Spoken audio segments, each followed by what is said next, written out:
Oh my gosh, Jesus, take the wheel. Take the wheel. Shameless, season 6, episode 4. Going once, going twice. Sold! No, I'm sorry. That was a spoiler. But yeah, so we start this episode off with some really messed up stuff, because you have Fiona trying to figure out, how the hell am I going to go and deal with this eviction notice? How am I going to do it? I can't do it alone. So Lip is there. You also have Ian there. The whole family's there, but the family is more disconnected now than they've ever been before. So there is something to say about that. And this is probably one of their biggest issues. And then you have Frank borderline being a father to Debbie. And I'm like, wait a minute. Frank always has an ulterior motive. I'm like, he loves this baby a little too much. And so then I realized, he's going to pimp out Debbie, get her a husband so that the baby can be taken care of and he can be taken care of in return. I really hate Frank. I really hate Frank. If there someone just hit him with a baseball bat, I wouldn't be mad. So you have Carl trying to get his main squeeze to give him some loving and affection and some attention. To no prevail. She's just like, yeah, nah. So Fiona goes to Patrick to try and figure out what's going on with the house. Long story short, he went and put a lien on the house, $60,000. He was like, I own it. You guys pay $500 in rent a month. Sometimes it's late. So screw you. I don't care if we're supposed to be family. I'm going to go and take this and buy me a jet ski and do whatever I want. A face mask, I don't care.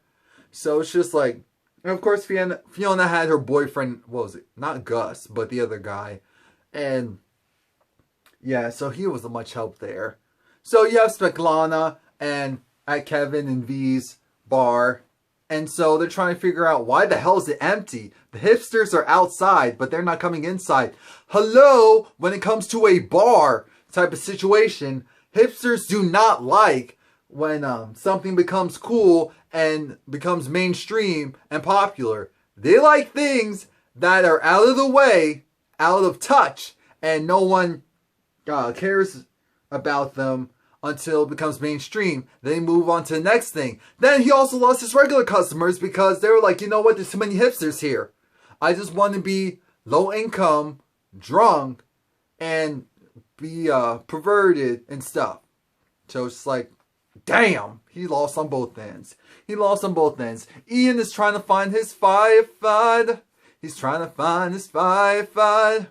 But he comes to the station, he gives this guy the snickerdoodles, and he actually, so apparently there's like a gay firefighting, not league, firefighting group or part of the organization. So it's like, yeah, they're on a different shift. It's like, I thought he was joking. And I was like, oh wait, that's real? No. Okay. So we go back to Debbie and Frank has this old guy. You know the commercials where you have the guy who, because he smoked, he has the hole in his throat, and so it's just like, how are you doing? He tried to set her up. He's like, because he has a 2-bedroom apartment, and in a year or so, he'll be dead, and we can move in, and it'll be ours. And Debbie's like, Frank, not today, not tomorrow, not ever.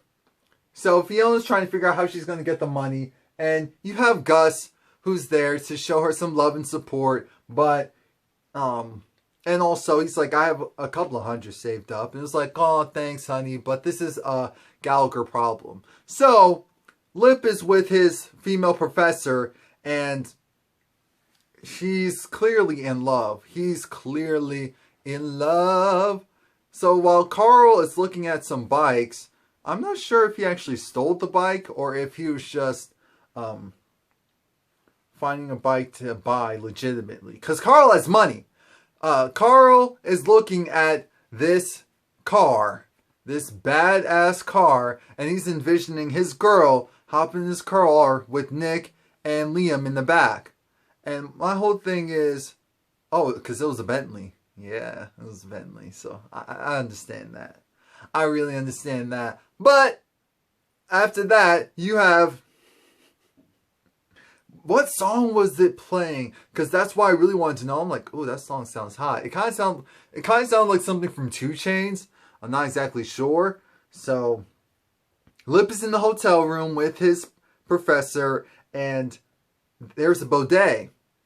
He'll use it later, and he's not sure if he likes it. But before that, they have sex because she's reciting what she has to say, and he's just like, keep saying it. Say it again. It's like, more. It's like, oh my gosh. You two are in love. Get a room. Oh wait, you're in one! Ah! So, Fiona's down at the office because her boyfriend has this hookup. And it's weird because Fiona has no credit. Of course she doesn't, because it's like she's poor. So why would she go and borrow money that she knows she wouldn't have to pay back? And why would she think she could be approved for anything because she doesn't make that much? And it's like, da-da-da, you're in a good situation because you would be a first-time homeowner or home buyer. And so there's a special loan, so it wouldn't cost you as much. And you could get pre-approved for up to $100,000. And it's like, all you have to do, since you don't have any credit, you go take out a credit card and max it out, and then pay for it. No, and then pay it off in the next day, and then you'll have instant credit. Yay! So, after that, we have Kevin trying to figure out what's Yancey doing. What is he trying to do? He wants to go and burn down the lawyer's house. He wants to kill everyone in there. He wants to burn them down. And it's like, no, Yancey, go away. Bad, Yancey, bad. So Frank still has his Hispanic, Mexican, Latin pals in the backyard. For some reason, no one notices. I'm trying to figure out why not. But then again, this is Frank we're talking about.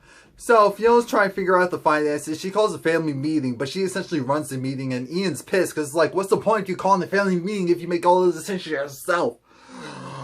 And Carl has $3,000 to give because that's what they need as a down payment.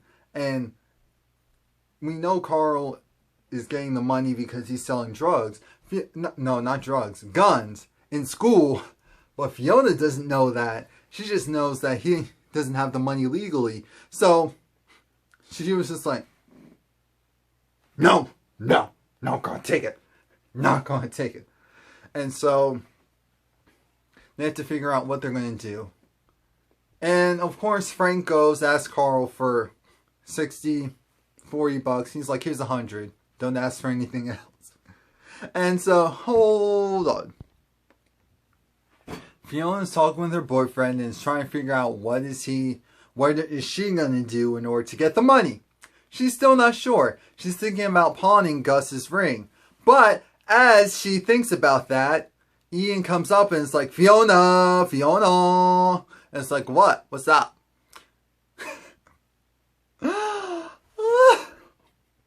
Remember their sister? The blonde? Yeah, well, her son got out of jail. Got released out of prison. Of course, he still has the swastika on his forehead. And she was just like, you know, we can't handle this right now. This really isn't a stable environment. This really can't work. It's like, look, we need him to stay here until another family member, any family member, takes him off your hands. And it's like, all right, it'll work. But she was like, wait. And she turned the swastika into a square. Oh, smart thinking, because he wouldn't have lasted that long. So Frank is trying to find, of course, a dying male patient, so to pawn Debbie off of. It doesn't work. Instead, he finds the husband of a dying patient. It's like, oh, that could be a new twist. So Ian goes to the firehouse when the gay guys are there, and he's in love. He's completely infatuated, and he talks about what's going on in his personal life as far as his job, and it was like, yeah, that sucks. It was like, yeah, I used to be a janitor too, and now I'm a firefighter, and now I also do art in my spare time. It's like, does anyone come to your studio to see your work? And it was like, no one's ever asked. And it's like, well, can I? It's like, well, yeah, sure. Yeah, we already know what's going to happen there. So Svetlana is basically telling them, yeah, gotta go to my second job where I actually make money, losers. And so they're like, wait. He was like, wait, hold up. Oh, because I was like, what is that? So, hold up. This is empty here. We need to do something about that. Take me to where you work. And the only person that came in was one of their old regulars, and he was about to leave because he saw the octopus or squid or whatever, and he was just like, yeah, I'm going to go. And then Svetlana flashed him, and so he stayed, of course, for a beer. But after that, it got weird because Ian, again, was at the firehouse, and the guy that he had a crush on is actually married. So it's like, no, that's not going to work. But there's another potential. He might be going down with the swirl. Why am I saying might be? We know that's what's going to happen. So, Lip's professor essentially gets annihilated by this prissy guy who is just like, you know, by the way, you know, the papers you're talking about are hypotheses, aren't they? And it's like, no. And so then he's like, well, I don't understand why, because the proof actually came out a while ago. You just slow. You didn't know about it, did you? You mediocre. You garbage. You nothing. And so then she got, and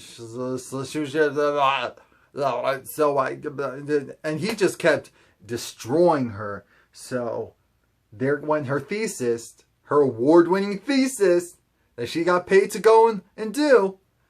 So Fiona is just talking about how Gus's ring is worth, what was it, like $6,000, over $6,000, or $6 or $9,000. And you know, it's just like, V was like, pawn that motherfucker. I don't care whose grandma it is. Get rid of it. And we have Nick talking with Carl, and he talks about why he likes a bike and he loves a bike. Well, when he went to jail, the reason why he went to jail is because his father was Naz, but his father, I think, did something to his bike or whatever, and as a result, he went off on him, and it was just like, what are you in here for, a bike? And what do you want when you went out? I only want my bike. It was just like, oh, poor Nick. Yeah, so anyway, we get to, Fiona decides, you know what? This guy is not giving me what I thought the ring was worth, but I need the money. Instead of $6,000, I get $1,600. This is like, damn. Oh well, depreciation in the hood is serious though. And so Debbie is talking about, oh, maybe I'll just walk dogs. Maybe I'll do that instead. And Frank is like, no, I got a better idea. Watch me. So Lip's professor, she gets drunk because she was super embarrassed. And so he takes care of her. After that, V is finding, what is it called? It's called like the restroom or the rest stop. And she's like, why is this? What's going on? And it's actually one of those trick doors where it looks like a urinal, a large urinal, but as soon as you flush it, it opens up and you go in. And again, because it's cool and no one knows about it and it's hard to find, they make a lot of money. And V was like, oh, so what do you think about the alibi? And it was like, what? The alibi had something really good going until they put out that ad. Once they put out the ad, it was over. So it's like, if you took out the ad, what would happen then? It's like, no, it doesn't matter. Once the ad's there, it's gone. I mean, once the ad's there, it's over. So Fiona's boyfriend says, yeah, I got a couple of $100 to give you. Because Lip gave her like 290 or 260. And so you have Carl still obsessing over his girl. It's like, aw, puppy love. And then we see where Debbie's going to be working, the terminally ill woman. Poor thing, poor baby. So Lip and his professor have a really grown conversation about how You know, regardless of what I said before, regardless of how I said, I love you, I love you, I love you, you're the best. Yeah, I'm married, so this can't be anything more than what it already is. You're either cool with the program or we're going to have to part ways. And then the hotel guy was like, oh, do you need me to get your bags for you? What was that? Get your bags for you? Is your mom coming back? I was like, Mom. And then reality kind of said it. It's like, yeah, this is kind of messed up. So Carl wins his girl over because he gets her a bike and he kind of cuts the act. And so that made her feel more comfortable. And Frank is there with the terminally ill woman. He's stoking out the place. And it's just like, Frank, you no good. You low down. You dirty dog. And so then as soon as the husband comes home, Debbie's in love. Because the husband looks really young. He looks really young. And so it's just like, oh, an older man. But he doesn't look old. Ooh. Anyway. So this is when Fiona's boyfriend admits to her that he killed a guy. He was high. The other guy was high. The guy was trying to take either his money or his needle or whatever. And so he killed the guy. So Fiona was like, what? It's like, yeah. That's why I don't want you to move in with me. No, that's why I got nervous about you saying you might need to move in with me if you lose the house. Because there's some things you don't know about me. And that's it. The last relationship I was in, that's why it didn't work out. When she found out, she was over it. So Yansu was actually about to go and burn down the house. And Kevin finally tells that it was him. He was the one that cut the brake line. And that's why Yansu was paralyzed. Okay, Yancy tried to set Kevin on fire, but he set himself on fire. Because he had the whole container of stuff on his lap. So what did he expect? What did he expect? So the final scene is the whole family's there, minus Frank, and I'm not sure if Debbie was there, but trying to bid for the house, and they lose it. They lose it because someone gets it for $130,000 because it's pitched as an up-and-coming area.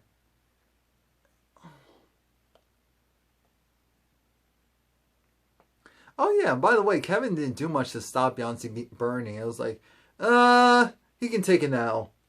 So we'll see what happens. This is a big turning point. So please like, comment, subscribe. Come back next week and let me know what you think.